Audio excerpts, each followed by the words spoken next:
He told me if he should bring a gun. I said yes. Telling testimony, Dijana Kilic, a prostitute, laying out in dramatic detail the day that she and Daynell Thomas conspired to rob Grand Rapids businessman John Dahlinger, a plan that ended in Dahlinger's death. For her testimony, Kilic will get a lighter sentence, and Thomas will be heading to trial. 24-hour News 8 Steve Kelso was tweeting the outrageous details from court all morning, and he's here right now with more shocking revelations. Steve? Yeah, good evening, Sue. Tonight at 5:30, we set the stage. I told you how Dijana Kilic met John Dahlinger, how she witnessed his boastfulness, his perversion, his appetite for cocaine, crack, and heroin. Tonight, we begin somewhere between 10 and 11 o'clock in the morning on October 16th. Daynell dropped me off. On the last day of his life, John Dahlinger contacted Dijana Kilic via text. He wanted to party. He paid me. Then he gave me a tour of the house.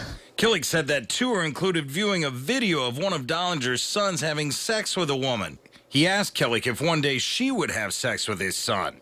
He poured me some wine. He was smoking crack.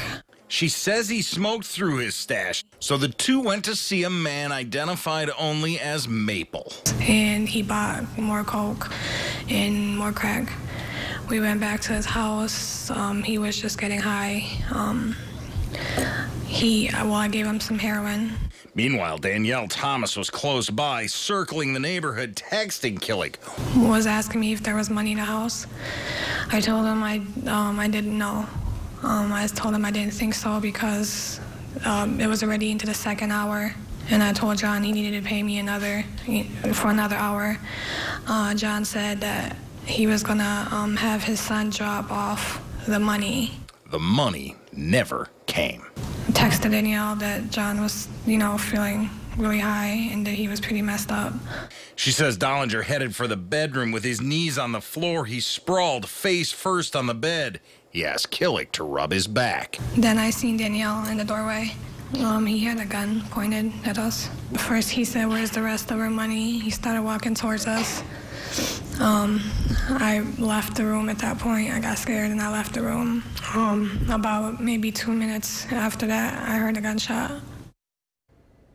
Dijana Kilic went on to describe how she and Thomas fled the house, eventually holding up in a Traverse City hotel room for a couple of days. Thomas's defense attorney pointed out how many times Kilic had lied to police. And that is one of the crimes she has pleaded guilty to. But in the end, Judge Passenger decided to send Thomas to trial. No further court dates have been set. Brian?